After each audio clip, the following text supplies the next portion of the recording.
Hello. So in this chapter, chapter 4, of AS Pure, we're going to look at various different graphs of functions and transformations. So firstly, we're going to look at graphs of cubics, right? So we looked at quadratics in the last few chapters, sketching those. Now we're going to look at sketching cubics. So a cubic is an equation that looks like this. So x cubed plus 2x squared minus 7x plus 6, for instance, okay? We have a cubic, which is x cubed, okay? So it's a cubic equation. And in general, it's ax cubed plus bx squared plus cx plus d. Okay, so we add on a higher power. Okay, so it's a bit more than a quadratic. Anyway, so that's a cubic. So we're going to look at sketching them. So you would have done this at GCSE, but we do take it a bit of a step up. There's more stuff. It's more detailed at this time, and the questions will hold your hands much compared to GCSE. So let's dive in. So, firstly, the most simplest cubic is this one, right? And that is y is x cubed. Okay, just x cubed on its own. Okay, this is going to help us in a little bit to visualize other type of cubics. But the key property here is that it only passes through zero. Why? Because if x cubed is a root, x cubed equals zero, but only zero is the solution, so it makes sense to only go through zero. Okay. Cool. So that's a key. The probably the most basic default cubic uh graph. Okay. What we're going to look at next then is kind of like with quadratics. So you remember when we looked at quadratics, it either had a smiley shape or had like a frowny shape, right? And that depended on whether the quadratic had a positive coefficient of x squared. So this was x squared. Well, it's not x squared, but let's say it's x squared plus something. Okay. This first graph, it has a positive coefficient of 1, but it's still positive, right? On the flip side, on this graph, it's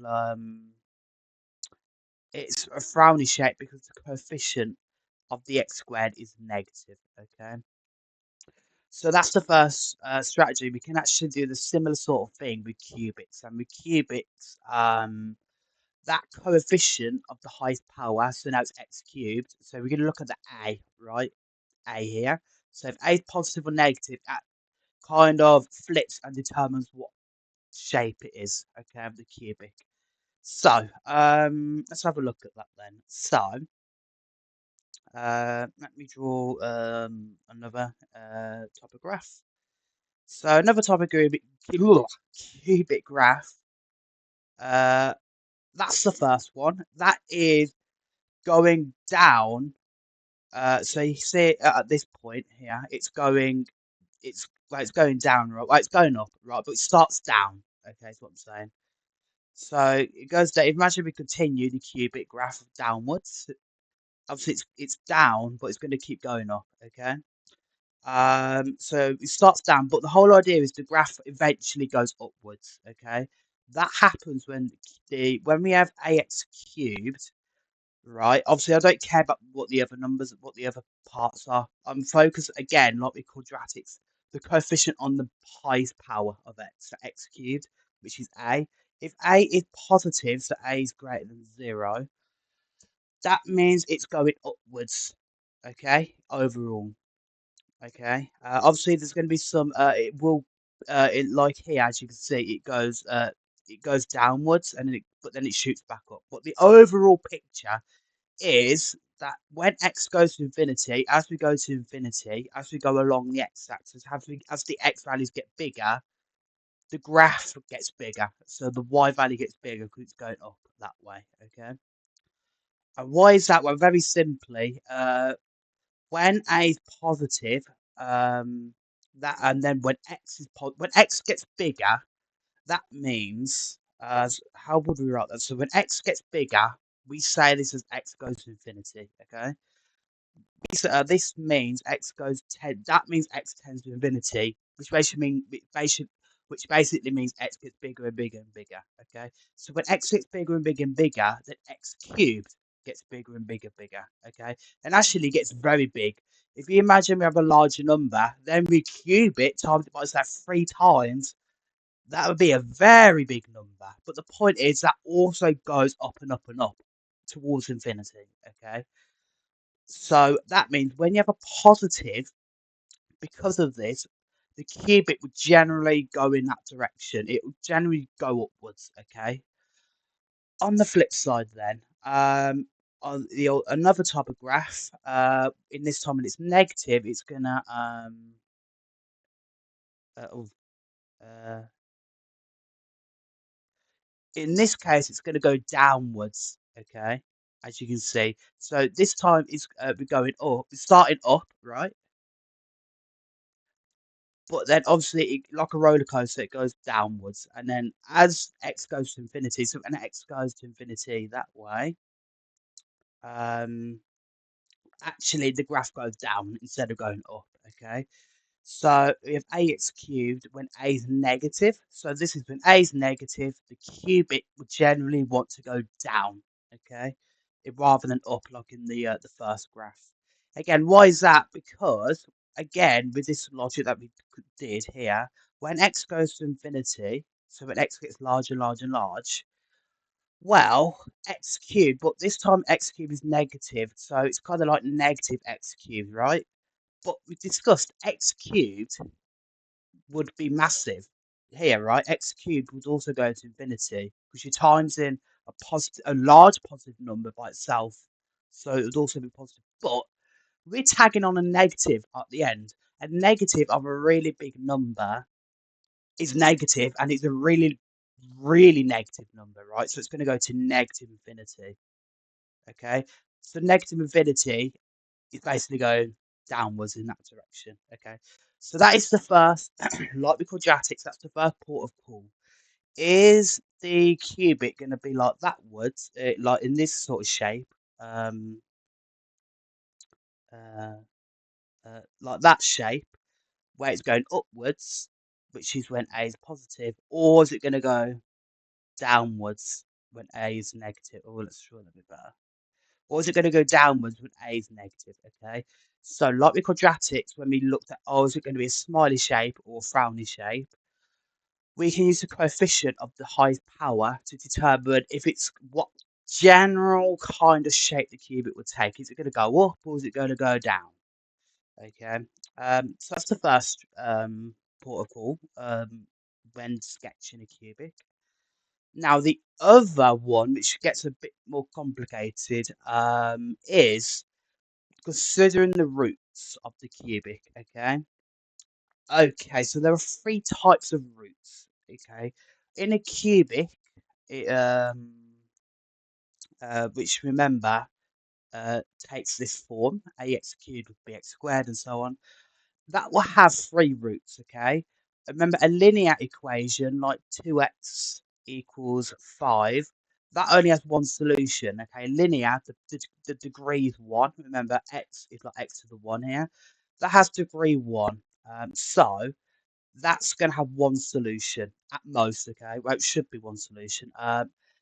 Then if we have a quadratic, um, say for example, x squared plus x minus 1 equals 0. That's going to have at most two solutions now. So the degree is 2, so it's going to have two. It could have at least at most two solutions. Why do I say at most and not always two? Because remember, the discriminant means we could have one solution. You could have two distinct solutions, one distinct solution, or actually none at all. So it's we have to pay attention to the language of that. It's at most two solutions, but the whole idea is right. You can kind of see the degree of the power of x kind of correlates to the how many solutions there are. So then in cubics, there's actually we're going to anticipate three solutions, right? Because the power's three. Okay. So that's gonna what we're going to bear in mind is that we're going to be looking for three solutions in this case. Okay. But these solutions can take different forms. Firstly, we could have a solution. We could well, if we have a solution, remember Say for quadratic we had x is 2 and x is 5, say as two solutions. We can then factorize that to x minus 2, x minus 5, right?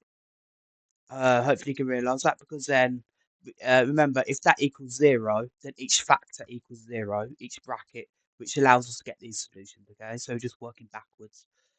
So the idea is essentially we can put them all into factors, okay, into brackets, what if we get a solution. So we're anticipating, because there could be three solutions for a cubic, we anticipate we can kind of put the cubic into three different brackets, okay? So that is what's going to help us here to determine the type of solution. So what do I mean by that? So the first possibility of a root of a cubic is that x minus a, so a is just a number, on its own is a root. What that means is, when we talked about the quadratics as well, sometimes you could have a what we call repeated root, which is what we're going to go talk about, squared. So that means it has two. Well, it has two brackets, right? It's itself two times, but it's only one solution, so that equals 0. But the only solution is going to be x is 2, right? But that's one solution. Remember that's because the discriminant equals 0. Remember, if it equals 0, you only get one distinct solution. Anyway, the point is, we can have the bracket can have it can have multiple of the same brackets. So in this case, there's only one bracket. So for any given solution, any root, there might be only one of that. Okay, one bracket. Remember when we factorize like with quadratics, we can factorize to solve it, as we just discussed. We might only have one bracket for a solution, which is this case. If a root or solution is only one bracket, uh, that means um, that the graph, say it passes through a no, so let's say we have this. Say this is A, okay. Actually, no, I'm going to partially complete it. There we are. I'm going to leave it there. Say if it, say that's the root A, okay? That's x equals A. Uh, we say that geometrically on the graph, when it to deal with that root, it just passes through or crosses the x-axis, okay? So there's nothing interesting there. It just crosses through, okay? Um, now this might seem a bit weird or maybe a bit obvious, but when we consider the next two cases, this will be a bit more clearer what I mean. Okay, so the next possibility is when you have a double root, okay? When x minus a squared is a root, okay? And we're going to call that a double root, okay? Or a repeated root. So again, that's when you factorize and the same bracket appears twice, okay? When that happens, it's a bit special. It's not going to look like the graph when it passes through x is a when it's only a singular root, okay? What's going to happen in this case is when we have a double root, okay, x is a is a double root, um, it's actually gonna actually I'm gonna do it up here. It's gonna not cross through the axis, it's gonna touch it, okay? So it's not gonna cross through it like in this example. It's gonna touch it. It's gonna touch it, okay? So that's A. It's just gonna touch the axis, okay? So you can see it's nicely touching it. It's not going through the axis, it's just touching it. And actually this is a turning point. Remember when we looked at turning points with quadratics like this here? It's the same idea. When we have a double root, it will be it will just touch the axis, but more to the point, it will be a turning point. So we say it touches the x-axis. So it doesn't pass through it like in the first case. It will just touch it. So it touches it, then it goes back up or whatever. And we can also say that's going to be a turning point as well. Okay, like with a quadratic. But that's what it's going to look like if you have if it have a double repeated root. Okay. So it's just going to touch it like this. It's not going to just pass through it like in this example, just going to go straight up. Or alternatively, it could just go straight down, right? Depending on, again, if the cubic is like, depending on the sign of the cubic, which affects the shape of it.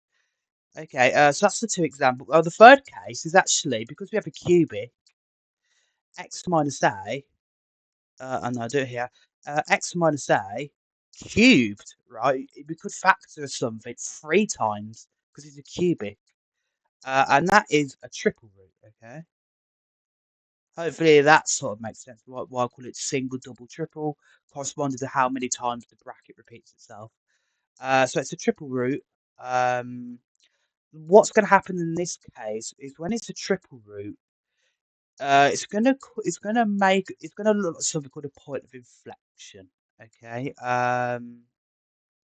What that means? So it's basically gonna look like x cubed. Okay. So remember x cubed uh looks like this. Okay. So it goes up, then it kind of flat lines there, and then it goes back up sharply, goes back up again. It's gonna look like this. Okay. So say if A is there. Again, it's going to match that. So it's going to go up and then it's going to level off and then it's going to go back up. Okay. And it's going to basically resemble, um, it's going to resemble x cubed, what the x cubed graph looked like. But instead of going through x cubed, but go through 0, the origin, it's going to go through A. So when it's a triple root, what we call this is, and it doesn't pass through, we don't say it just passes through the x axis. Because of how kind of special the shape is. So hopefully here you can see there is no leveling off at the point A. It's just it doesn't change the gradient, doesn't change course at any point. It's just simply going through A. Okay. In this first case here, there's no leveling off like with x cubed. So like here, there's a leveling off there before it goes back up. That what we call that then, that point where it levels off, we call that a point of inflection. Okay. And actually, we will look more about this in the differentiation chapter. It is quite unfortunate, I'm not going to lie, that we do this chapter before differentiation. I think it would be a lot easier if we did it, but for now, notice that the kind of root, so if it's single, double, triple, it corresponds to a point of inflection which looks like this. The whole idea that it flattens out. And again, if we had a negative, we could go the other way negative cubic, again, it will go straight down and then it'll level off and then it goes straight down again. So that would also be a point of inflection if in the opposite direction if it's negative. Okay. But yeah, that's the three types of shapes we need to three well not three shapes, the three different pictures of what a root can look like depending on what type of root it is. So if it's a singular root, a double root, or a triple root, which we can see by factorizing. Okay. But obviously this stuff with the factors and the brackets will make sense as we look at examples. The questions tend to basically give it to you really, but we have a look. So that is the main idea that you wouldn't see at GCSE. This is new content, okay, and it is a bit of a step, but it's more detailed. So you have to actually inspect the type of root you have. So we need to look for the roots, kind of like with quadratics, right? Quadratics we look for the y-intercept versus there. That's still easy, but then we need to look for the roots by solving it. But that's it. But in this for cubics, you need to study the type of root we have by looking at the factors. Okay, but we'll go through questions. But this is the whole idea. Does it just simply pass through in the first case without flatlining or doing anything at all? Or is it going to touch the axis like this and be a turning point? Or is it going to flatline in the middle at the root? Okay, and then it'll go and then it continue going back up. Okay, and it'll look like the x cube graph as well. So those are the three cases. That's basically the main bit I want to drill down for this section. So let's have a look at sketching these graphs then. Okay. Part A, it wants us to sketch and show the points of intersection of the axis. So part A, we have y is x minus 2, 1 minus x, and 1 plus x. So as you can see here, they're quite nice. They give you all the factors, the brackets. So you can easily see what type of roots you're dealing with. So the first bit is to consider what the power of x will be, the x cubed. Okay, the power of x cubed is going to be what? Well, the way you can easily work that out is we're going to have to times.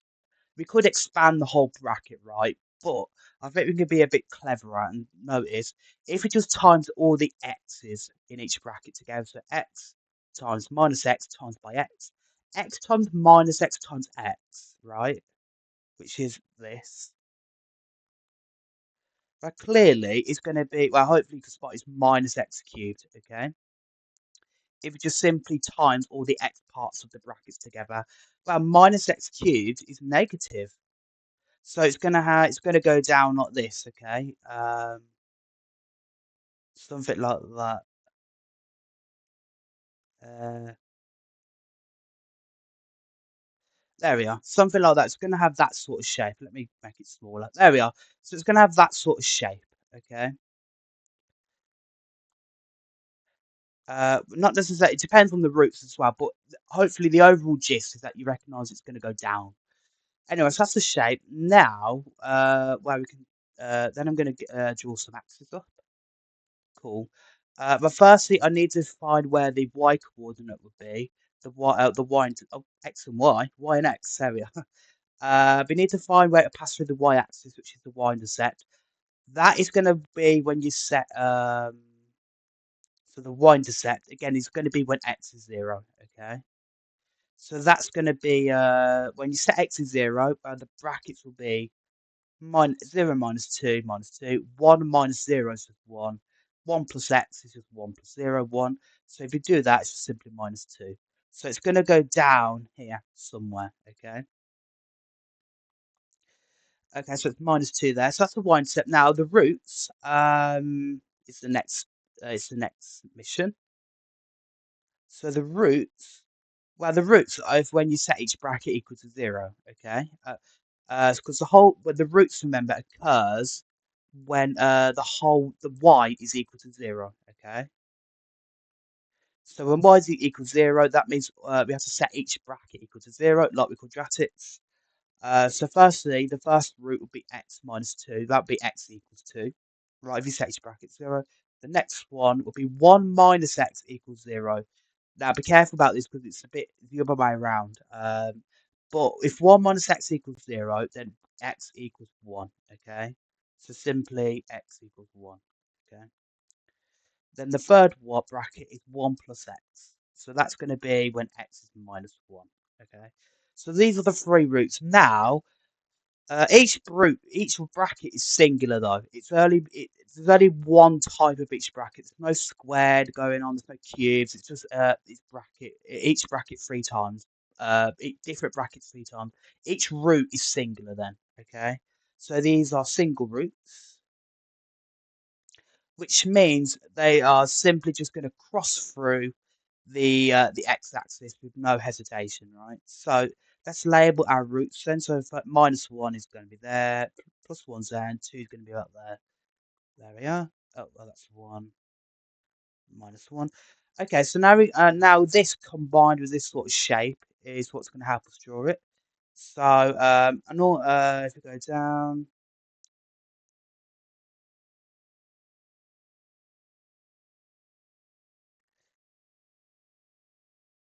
and it's going to look that lot like that. Okay. Uh, there we are. Oh, oh. So that's the shape. Okay. Um, There we are. And the other key point is that mostly, I'll talk about turning points, but the every cubic normally should have two turning points, which should aid you in the graph. So here I have a turning point there and a turning point there. Okay, so yeah, so hopefully you can see in this case they all just pass through. the roots, it simply just crosses the axis. There's no leveling it off. There's no touching the axis. It just goes straight through the axis at each of the three roots. So that is what the shape will look like. Okay, and hopefully you can see it looks pretty similar to this. So cool. Part B. There we go. Then now we have y is x of x minus 2. X plus 1, sorry. X plus 2. Okay, so I'm going to draw the axis now. Now I'm not going to write it down explicitly, but A, because I need the room, but B, try at this hopefully start to develop quicker thinking with this sort of thing. So firstly, well, the shape. Well, what's the x cubed coefficient going to be? Well, times x is in each bracket. X times x times x would be x cubed. So that means it's a positive one. The coefficient is positive 1. So it's going to have that sort of shape, isn't it? Potentially. But it's going to go up. Okay. Next, we need to actually draw a graph. So we need to label the cross. Well, firstly, let's look at the y-intercept again. So that's going to be when x is 0, remember? But if I substitute x is 0, that's going to be 0. And I'm just timing everything by 0. So actually, it's going to pass through the origin. Okay, that's the y-intercept. Then the roots, well, the roots are when you set each product, each bracket equal to 0, right? Because y is now 0. So that means x is 0. X is going to be -1 here. If you set -1, that bracket's 0. It's going to be there. And then this one, if you set x plus 2 equals to 0, x will be -2. And there we are. Okay, cool. So we've got our roots. And again, all the roots are singular. Okay, nothing's been, there's no brackets being squared or anything like that. It's just 3 single brackets, okay? So again, it's going to be quite nice sort of cubic. So it's going to look, if you kind of use this to aid us, right? It's going to pass through the first point and it's going to, oh, not straight line, no. Pass through the first point, then it's going to dip back down. Then it's going to dip back up, and there we are. It's going to shoot back up. Cool. So there we are. So that's the graph sketching. And again, there's 2 turning points. So we're good. Okay, let's have a look at more examples then. Now we need to sketch these curves of y is x minus 1 squared, x plus 1. Okay, so now I notice I have a squared bracket. Anyway, so firstly then, what's the type of shape? It's going to be positive or negative cubic. Well, let's look at the x coefficient. Now, we have x minus 1 squared. So think about it. We're going to times this bracket by itself twice. We could say this is x minus 1, x minus 1 again, x plus 1. If it really helps you visualize what the coefficient will be. So, again, we times by the x's, right, to get the x cubed. So x times the x, and that 1 times the x is going to be x cubed. So it's a positive one again, so it's going to have that sort of shape potentially. Okay, so it's going to go upwards. Okay, so there we are. Next, then let's sketch. Let's draw our axis. So we have x and y. Okay. Okay, now first we need to try and locate the y-intercept. So that's when you set x to 0. So put x to 0 in each of the brackets. So you're going to get -1 times -1 times +1. -1 times -1 is +1 times +1 is just +1. So the y-intercept's going to be +1. Okay, when you set x to 0. Okay, cool. Then we need to find the roots, okay? So we're going to set each bracket to 0. Well, there's only 2 brackets, so either x is 1, because that's the first bracket, x minus 1 is 0, so x equals 1, or x plus 1 equals 0, which means x has to be minus 1, okay? Now, we need to then consider what type of the roots we have. Now, x minus 1 is going to, firstly, when x is minus 1, it's a singular bracket, so it's just going to pass through it. However, the next root, which is x is 1, which comes from that bracket, that's squared. Now, remember, when we are squared here, it's going to be touching the axis, and it's going to be a turning point as well. So it's going to be touching the axis instead of just going through the axis at that point. Anyway, so let's have to draw that then. So it's going to go upwards. So it's going to go from here. So oh,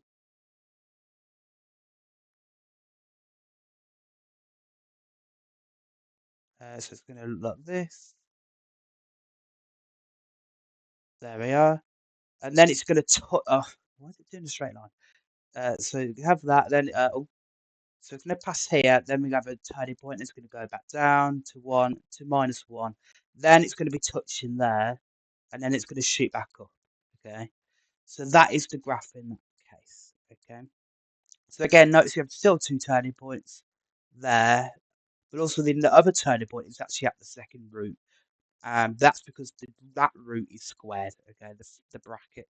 So in that case, we have the first root, hopefully you notice, is a single root at -1, and it's just clipping through the axis, right? No hesitation, just going through the axis. But then at this point, the second root, that's a double root, a double repeated root. So it's going to touch the axis. It's not going to go through it, it's just going to touch it.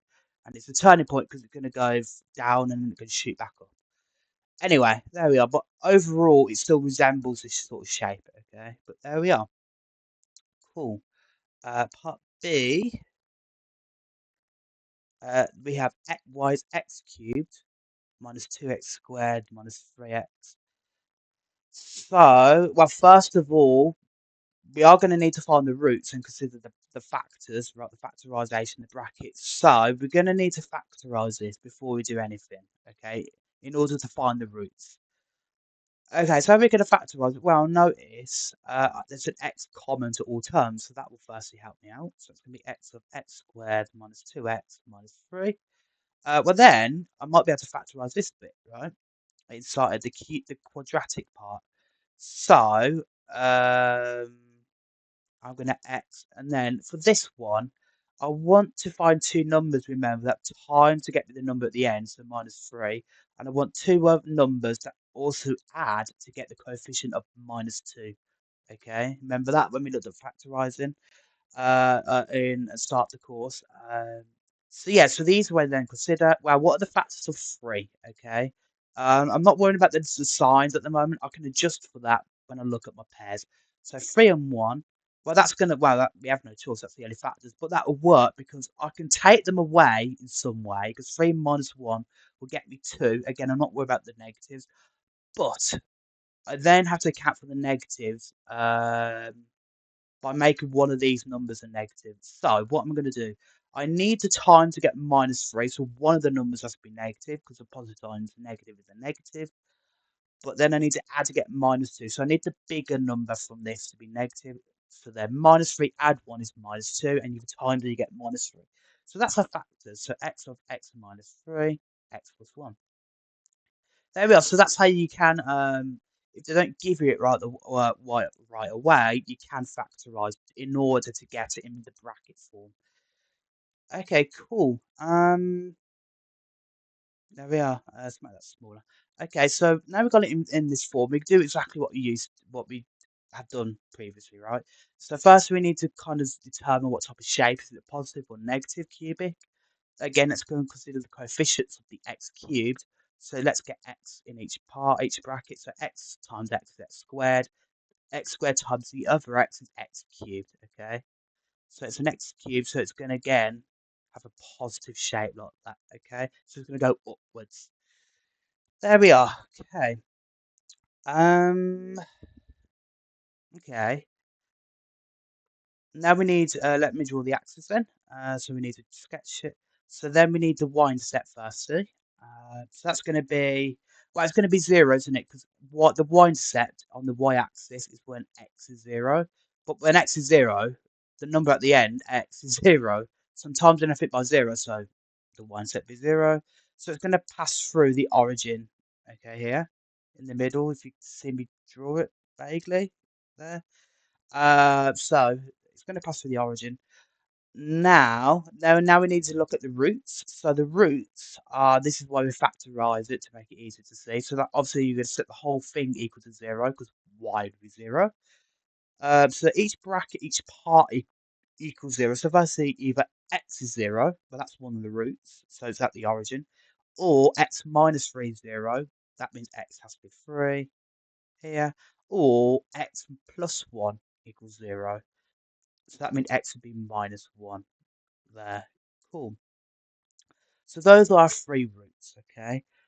Okay, so then, well, they're all singular again. The three brackets or the three parts are single. Okay, there's no squaring going on. It's just a simple bracket. So it's just one.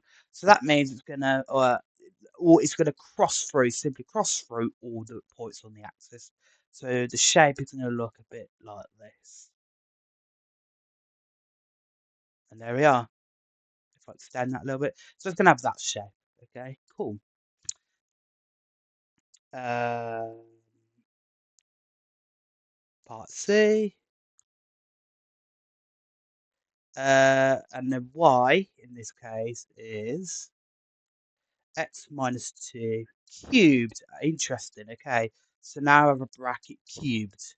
Okay, so firstly, again, I need to determine what type of shape it's going to be, positive or negative. Well, again, if it's cubed, that's the same bracket 3 times, right?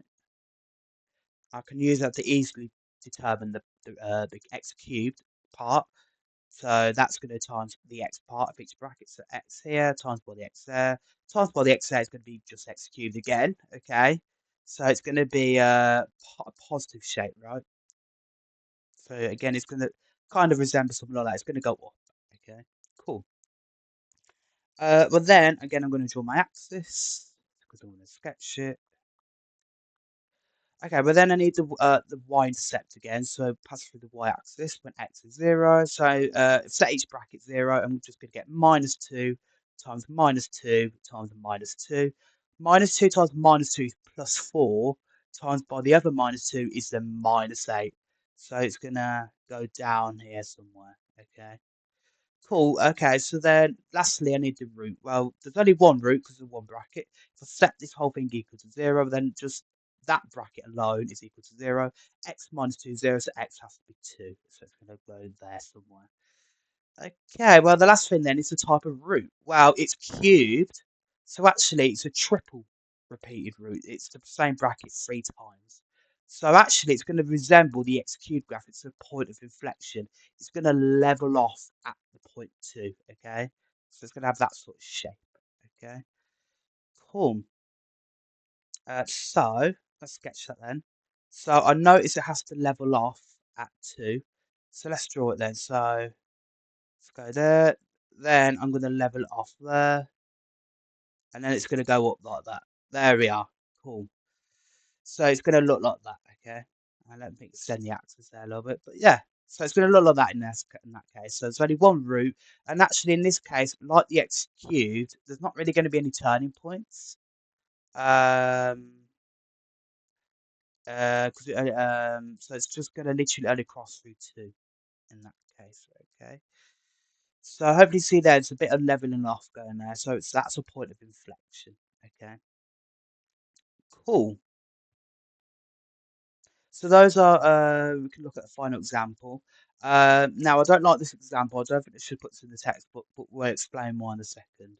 So then it's time to sketch this graph. So, interestingly, we have 2 brackets, but we have a quadratic. Well, again, like with the other example, we could factorize it. However, the problem you're going to get in this case is that the discriminant. You could try it. You just put it in your calculator. You could try solve the quadratic, right, if you wanted to find the roots, but it won't work because you get an erroneous answer, and that's going to come from the discriminant. Because then b squared is going to be 1 squared minus 4 lots of 1. The coefficient of a is 1. Coefficient of, well, not the number c, right? The number at the end is 2. That's going to be 1 minus 8. That's going to be minus 7. Okay, but that's a negative. Therefore, the quadratic x plus 2 has no real roots. That means if it has no roots, you can't really factorize it anymore, okay? Because remember, when we factorize, we use that to get a solution. But if there's no solutions, that means we can't factorize. So we have to leave it as it is, okay? So that means if that has no real roots, well, the only root's going to come from this then, isn't this bracket? But we'll deal with that in a minute. So again, it's general protocol like we've always done. Let's firstly consider the type of shape it's going to be by looking at the power of x cubed, the x cubed number. So to get x cubed, well, we're going to times the x here, but here we have x squared and x. I want to times by the highest power because x times x squared is going to get me x cubed. To get x cubed by expanding, well, I'm not going to expand the whole bracket. That's just time consuming, unnecessary. But to get x cubed, I can just realise I times x by x squared, right? So times the highest power of x of each bracket, that will give me the x cubed. Okay, and again, it's x cubed. I don't know why it's always x cubed, but it's going to have this sort of shape potentially again. Okay, so it's going to go upwards again. It's a bit large, that is. Uh, there we are. So it's going to go upwards like that. Cool. Then I'm going to draw my axis again. X and Y. And the only root is going to be at 1. Okay, because we set each bracket equal to 0. So that's going to equal 1, the first bracket. But then, as we discussed, if we set the other bracket equal to 0, that has no solutions, that quadratic, because of this discriminant. That's why we worked out the discriminant to see if we could actually solve it, but we couldn't. So there's no solution. So it's only going to cross through 1. Now, that creates a bit of a pickle at this point in the course anyway, because we actually don't have enough information to work out precisely the cubic, because we can't factorize this any further, okay? So we can't exactly determine the type of root, we can't determine like the turning points and stuff like that. So let me go into it. So, um, well, then the y-intercept then, so I've got ahead of myself. The y-intercept then, that's the other bit of information we need, right? That's going to set x to 0, so that's minus 1 here, times by plus 2, because that will x squared, then x squared to 0.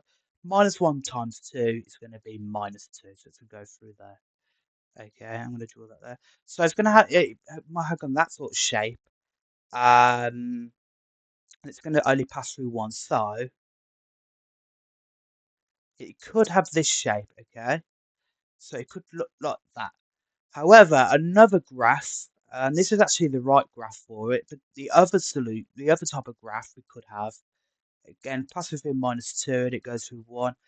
Actually, there is no turning points, because there's a point of inflection in the middle. Okay. So remember, in the middle, by in the middle, I mean between when it goes from minus 2 to 1. Okay. Um, so there's a leveling off at some point. No, I want to make it a bit clearer. There we are. Oh, it's a bit sharp. I want it to be a smooth point of inflection. There we are. So I'm going to call 1 there. Okay, there we are. A bit of a lousy. Or it could look like this, and also it's a bit different because now there's not really any turning points.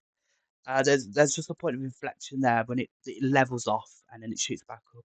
Now this is more like the graph that it actually is. However, you will not without the tools that actually work out which of these two graphs is actually the correct graph, because it's to do with turning points. It's to do with like in this case here, there are two turning points. Uh, we're used to a cubic having two turning points, but in this case it has none. Um, and again, that's because of the whole fact that this quadratic factor has through spanning the works. So we can't. It's a bit hard to use just what we've done before.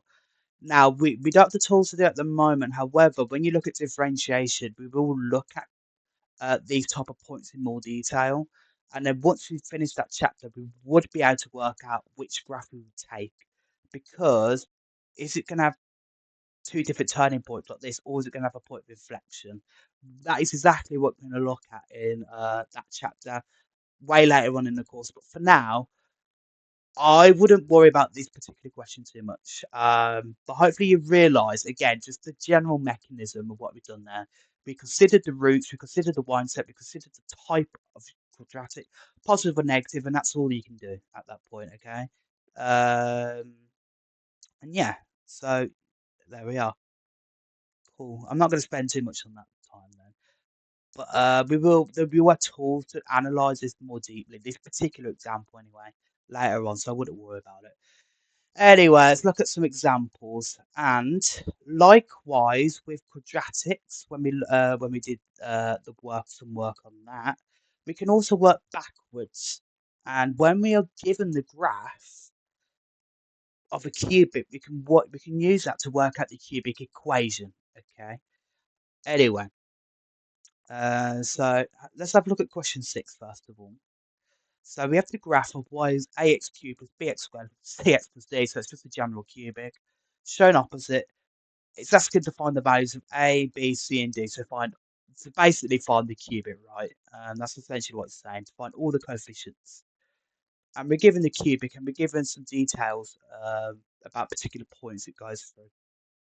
Okay, so what do we know? Well, we know it goes through this point here. It goes here, here, and here. So 4 different points. Okay, let's have a look at these points. So hopefully you notice that these 3 are roots. Okay, well, these are going to be the factors then, aren't they? Okay, so remember, x is -1, x is 2, and x of 3 are the roots. Okay. That means we can work backwards to factorize the cubic to get x plus 1, x minus 2, x plus x minus 3, okay? That's going to equal, and that would be equal to 0, right? If we were to solve the equation, right? And then if it equals 0, then again, you set each bracket equal to 0, which should give these solutions, okay? So we're just working backwards to what we normally do, okay? So instead of factorising to solve, we've got the solution, and now we're using that to get back the brackets and factorise. Anyway, but we should be used to that sort of idea by now. We looked at various examples with, again, when we looked at quadratics and stuff, some examples earlier on in the course. But we can do that. However, the key thing you need to realise is that, as well as these x factors, okay, these factors of x, right? There's also going to be an actual number factor. There's going to be a coefficient at the end, which is a.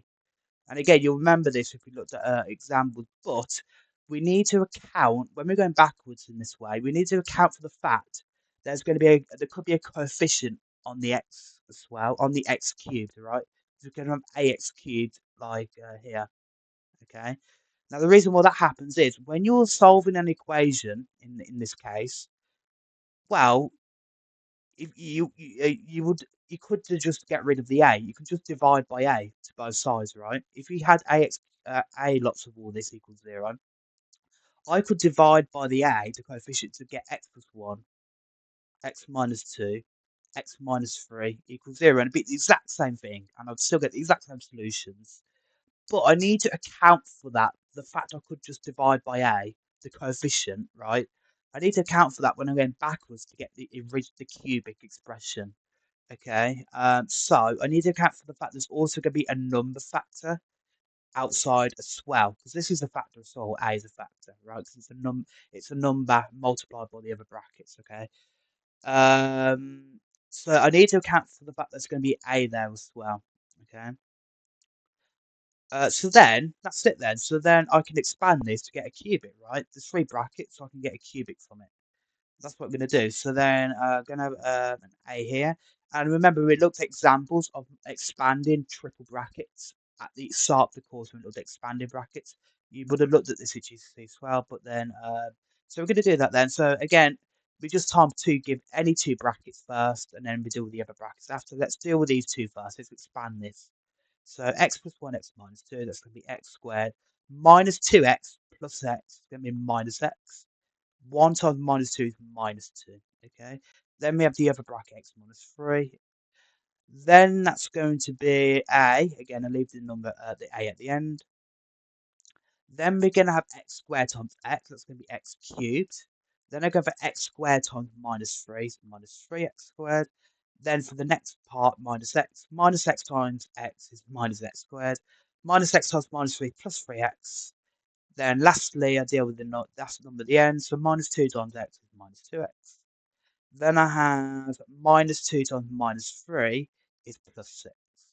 Again, I think I can simplify this a little bit by collecting all the terms up. I can tidy the inside bracket up.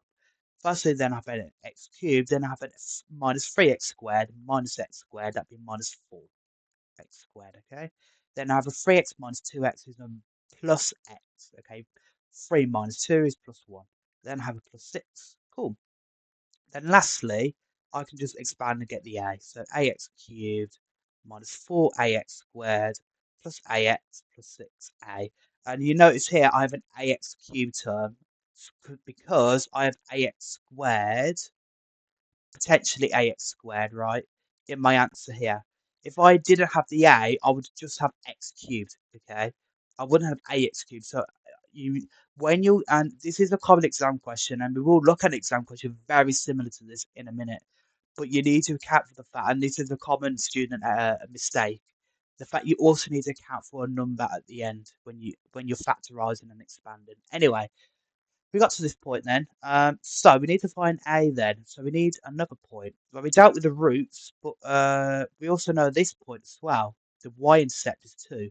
Well, that's going to be when x is 0, isn't it? So when x is 0, y, and this is going to be y now. Y is 2, right? Let's go back and check. Yes, there we are. So let's substitute that in then. So when y is 2, 2 equals ax cubed. That's going to be 0 minus 4ax squared, where x is 0, ax 0. So we're left with 6a. Okay, that's a number at the end there. So if 2 equals 6a, well then a is 2 over 6, which is a third. Cool.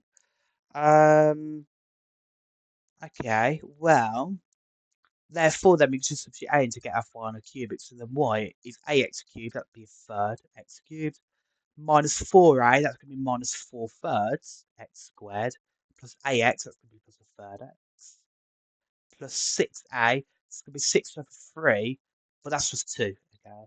And there we are, that's our final cubic expression. Cool, there we are. Let's have a look at question 7 then. Question 7. It says, given that f of x is x minus 10, x squared minus 2x, and then plus 12x on the outside, we need to express x in this form here. So hopefully you note the difference between this original form and the form they want us to get in. It's the fact it's just completely factorized, okay? But here I have a plus 12x on the outside. So what I do need to do, unfortunately, is expand this whole thing out, and then I need to refactorize if I can. Okay, so that's what I'm going to do. Expand it first, so I have everything clearly laid out, and then I can factorize from there. So f of x, firstly, is, what was it? X minus 10,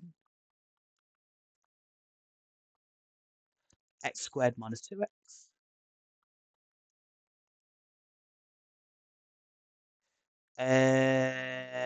plus 12x. Well, actually, there is some people might be able to spot a quicker way by noticing I can factor an x out, and there's an x there, so I can factor an x out to everything because x is there. Anyway, I'm going to do the safe way, just expand it all first, and then see what I can do from there. So if I expand this bracket out, firstly x times f on the every other term in the other bracket, you're going to have x times x squared, that's x cubed. Then x times minus 2x is minus 2x squared. Then I'll do the same for minus 10. Minus 10 times x squared is minus 10x squared. Then minus 10 times minus 2x is plus 20x. Then we have plus 12x on the outside.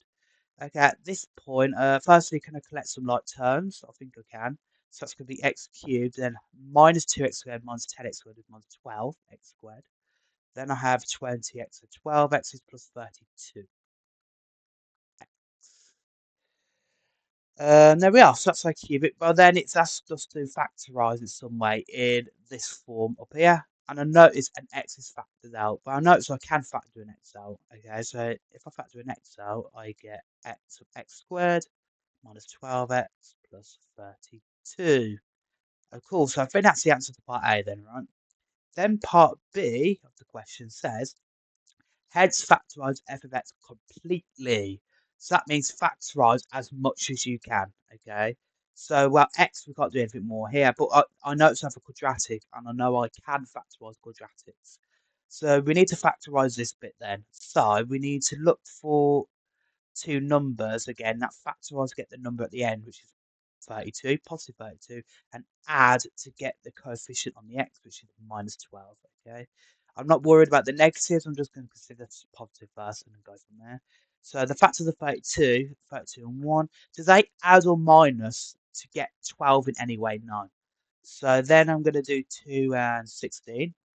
Well, 16 take away 2 is 14, and that add to get 18. No, that's not going to help. What about 3? 3 doesn't go into it. 4? 4 and 8, I believe. Yes, but yes, because 8 add 4 will get me 12. Okay, so there is some way with these two numbers I can get 12 here.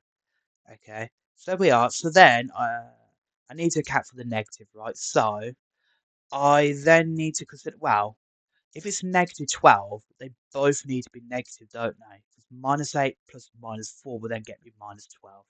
And then obviously for times two negatives, I get positive 32. So we're golden there. So that's our factorisation. So then we can say x of x minus 8, x minus 4. And there we are. We can't do anything more to that. So that's our final answer.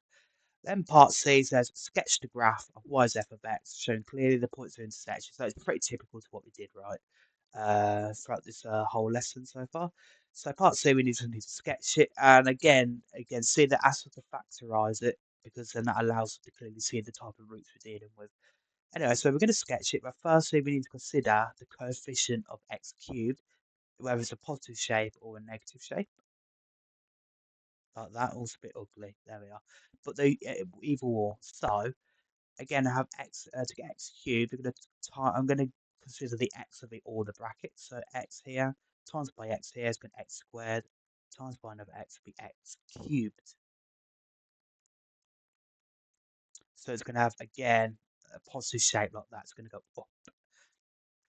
Okay, but then I need to do some axis, so we can do x and y. Firstly, then I need the y-intercept, so when it crosses the y-axis, that's when x is 0. But if x is 0, well then the whole thing equals 0, right? Because I have an x at the end. So it's going to pass through the origin there, okay? Lastly, I need to consider the roots. So the roots are going to be when each bracket, well, the whole thing equals 0, because remember this is f of x or y. They're the same thing, right? F of x, y. But the whole thing equals 0, so again, each part has to equal 0. So firstly, x is 0, that's the origin. And then x minus 8 is 0, so that means x has to be positive 8. I'm going to extend the axis a little bit there, so 8 would be about there. Or x minus 4 equals 0, so 4 would be there. Okay, cool. So that's our roots. And then last we need to consider the type of roots. So they're all singular roots, okay? Single brackets, single roots, single factors. So it's simply just going to cross through the axis at those points, okay? So, okay, it's going to have resemble like this. So a graph we're going to have then is here. Turning point there. It's going to go through here. Another turning point, and it's going to shoot back up. And there we are. That's what our cubic's going to look like. There we are. Cool. There we are. Okay, last question, and this wasn't the exam question I was talking about. Well, actually, again, we need to work in reverse, and they give us a graph, and we need to find the equation. Okay, so we're given this graph. I'm not going to read the information out, but we can see they're giving us the information here. So we have a point here, but also we know there's a point 6 there. Okay, it crosses through the x-axis. That's 6. It says find the equation of C. You may leave your answer in factorized form. Okay. Equation of C. So again, we need to consider what information we're given. Well, what about the points? Well, this point we have here, okay, but we also have this point here. Now, what's special about this point is it's a root, right? So that will give us a factor of x minus 6. What about the other roots then? If you think about the cubic, well, where else would it cross the x-axis? It's at the origin, isn't it? And that's the other root, okay? So it's going to be x of x minus 6, okay? And remember again, because we are going backwards, if we solve this equal to 0, we need to account for a constant a, because we could divide by the a to get rid of the constant, be left with just this.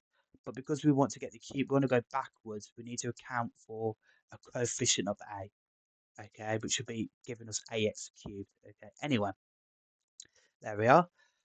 Well, I notice in this case there's only two roots, there's two factors only, but I know a cubic should have three kind of roots, right?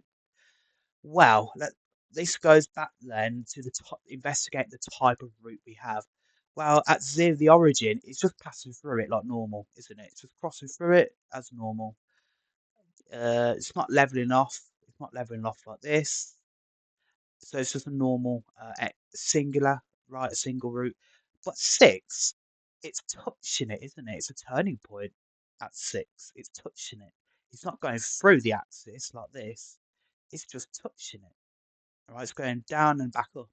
That means it has to be a squared. Okay, it has to be a double root. So the bracket needs to be squared in that case. Well, in that case, then that will then be a cubit, right? Because I have 3 brackets, if you will. Because that'd be 2 brackets and I have an x, which is another bracket, right? If I do it in that way. But there we are. So that will then give me a cubit. Cool. So then I'll just need to expand it, right? So I have there. Well, actually, no. It said I can leave it in factorized form. I don't need to do that, okay? But what I do need to do is find this a, this missing number a. Well, I need another point. Well, actually, to the rescue, I have this 2, 8 given to us as well. So that's what I'm going to do then, to substitute it in. So y equals this whole thing here, right? The whole quadratic, cubic. Well, I can substitute this coordinate in. So 2, 8. That means when x is 2, y is 8. So y8 equals a of x, which should be 2. And then x minus 6 would be 2 minus 6, all squared. 8 then, if I a, and then if I compute this, that'd be 2 times minus 4. 2 minus 6 is minus 4. 2 minus 4 squared would be plus 16. Then 16 times 2 would be 32. Okay, so a of 32 means we get 32 lots of a equals 8. Therefore, a is 8 over 32, which should be a fourth, right? There we are. So our final answer is y is a fourth of x minus 6 squared. Now you could expand that to actually get a cubit that obviously looks like this, if you wanted to. But it says in this particular instance, leave your answer in factorized form if you want to. But this is factorized, okay? So we can leave it in that form. There we are. So we don't have to do more work than we need to, so we just leave it there. Okay, and there we are. Cool. So that's cubics essentially, right? So really the whole bulk of it is just investigating the type of root, right? So again, as a final reminder, if it just clips through the axis, like here and here and here, it's a single root. If it uh, touches the axis, say like there, that's a double or a double root or a double repeated root. And lastly, if it's a triple, so that'd be x minus a squared, remember? That'd be just x minus a.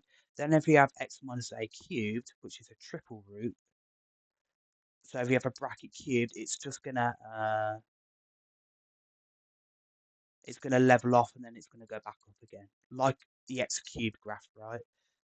That but that point where it does cross the axis will be a triple root, and that is what also we call a point of inflection. Okay, uh, but more on that later on in the course, actually.